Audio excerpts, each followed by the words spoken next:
Друзья, не так давно мне поступил заказ на изготовление однотипных деталей. И чтобы увеличить скорость обработки, а главное повторяемость, сегодня сделаем один интересный инструмент.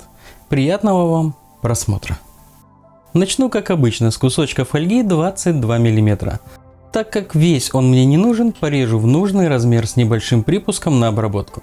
Болгаркой это сделать было бы быстрее, но не очень хочется дышать лишний раз гарью, которую она оставляет после работы. Да и пока станок трудится, можно выпить чашечку горячего кофе. Далее на фрезерном выровняю все стороны, ну и придам заготовке презентабельный вид.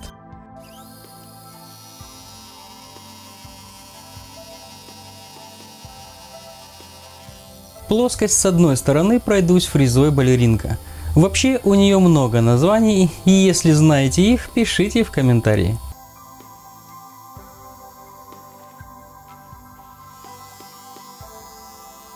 Теперь с этой заготовкой приятнее работать. А главное, я получил базу для дальнейшей установки и обработки этой заготовки. На этом этапе нужно найти середину. Так будет проще выставлять заготовку. Далее токарный. На нем для установки нужно заменить патрон на 4-кулачковый. А пока хочу сказать огромное спасибо подписчикам, которые финансово поддерживают мой канал. Как многие из вас знают, блогерам из России отключили монетизацию. И чтобы хоть как-то оставаться на плаву, приходится обращаться к вам за помощью. Я до последнего момента исключал на своем канале все донаты, но в свете последних событий приходится это делать. Так что если вы хотите поддержать канал копеечкой, то реквизиты найдете в описании под этим видео или в самом первом комментарии. Спасибо вам огромное. Ловить середину заготовки проще, если поджать задней бабкой с центром в месте кернения. Торцую заготовку и точу выступ диаметром 35 мм.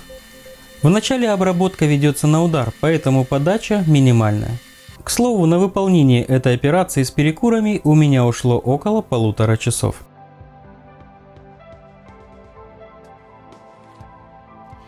Далее, как говорится, за одну установку делаю отверстие с резьбой М10 с шагом 1 мм. Этот узел будет регулироваться, поэтому так.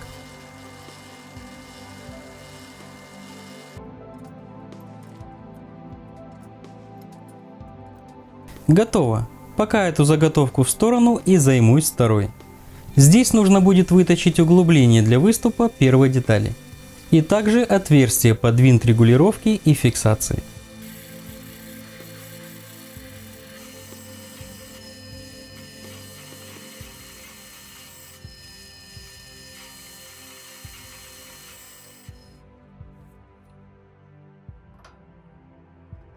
Детали в месте соединения не должны иметь люфтов.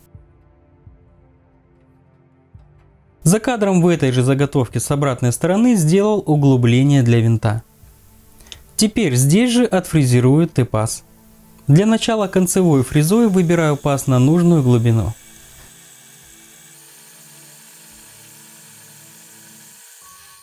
Затем специальной формирую Т-паз.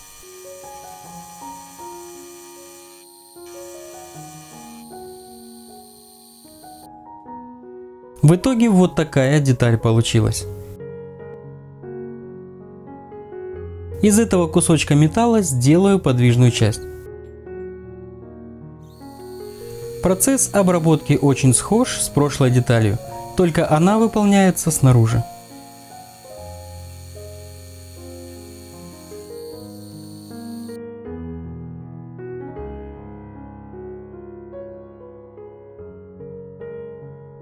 Эта деталь получилась очень похожей на кулачок токарного патрона. А в своем основании она перемещается практически без люфтов. В сборе же наш бутерброд теперь выглядит вот так. Поработаю с этой деталью еще немного. Нужно срезать у нее пару четвертей с двух сторон.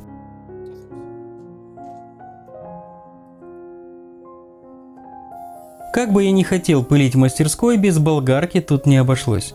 Как обычно, диска для полного реза не хватило, и чтобы новый не закусило в пропиле, его немного расширю.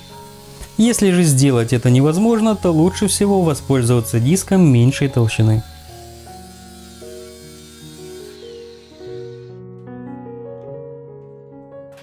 Далее из прямоугольника сделаю цилиндр. Для этого установил деталь в 4-кулачковый патрон на токарном. После обработки остались небольшие вмятины от кулачков патрона, но потом обработаю эти стороны на гриндере. Благо эти размеры не влияют на работоспособность инструмента. Теперь можно заняться отверстиями для крепления самого инструмента и фиксации подвижных частей. Крепиться он будет на болты под шестигранник под потай.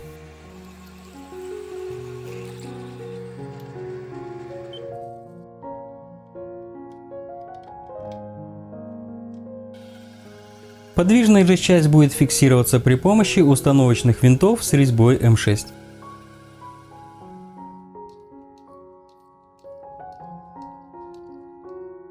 Также за кадром изготовил регулировочный винт.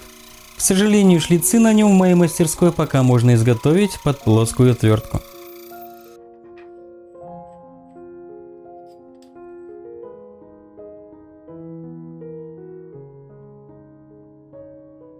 Этот винт также будет фиксироваться в основании при помощи установочного винта. Для этого нарезаю резьбу с торца.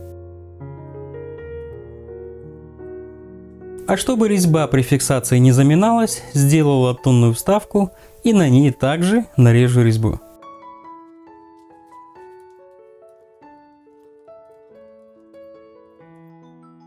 Вот таким образом все это выглядит. Ну а работает, как и задумывалось. Далее при помощи штангенрейсмоса измеряю высоту резца и снимаю резцедержку с малым продольным суппортом. Я думаю, многие поняли, что я делаю, но рекомендую досмотреть до конца, чтобы посмотреть инструмент в работе. Переношу размер на подвижную часть и можно срезать лишнее.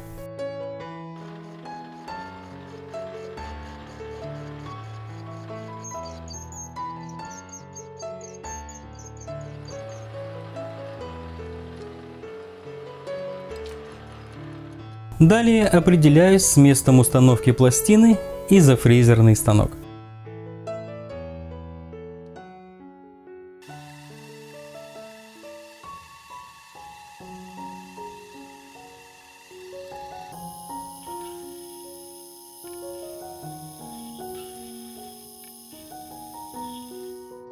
Вот такая выемка получилась. Последний штрих и можно устанавливать пластинку.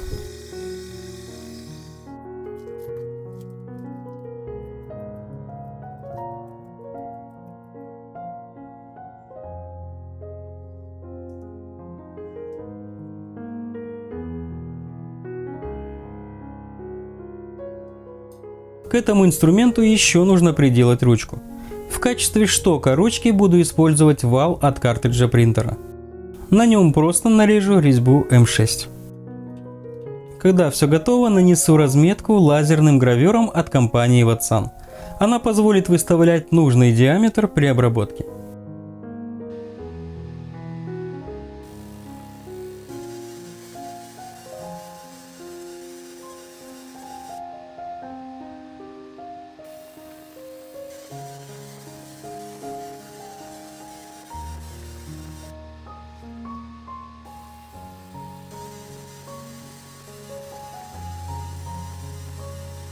Готово.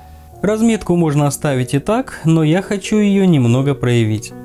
Ее просто закрашу автомобильной эмалью, а затем пройдусь 1000-ной наждачной бумагой.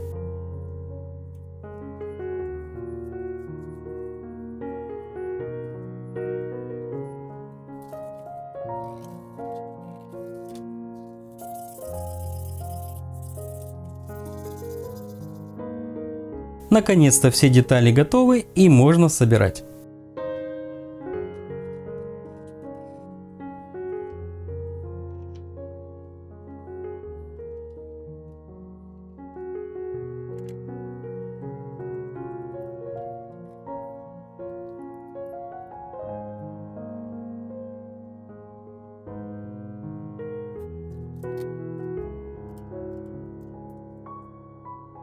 Первым делом изготовлю шарик на ручку для этого приспособления. Его сделаю из кусочка оргстекла, который остался у меня после изготовления оптического керна. Ссылочка на это видео появится в углу экрана. Ну а здесь все просто. Совмещаем центр оси вращения приспособления с центром заготовки. Выставляем нужный радиус по шкале и поехали.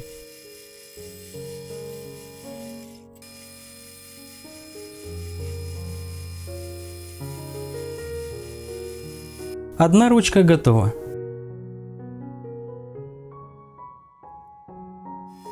При помощи этого инструмента можно скруглять концы на прутках, точить шары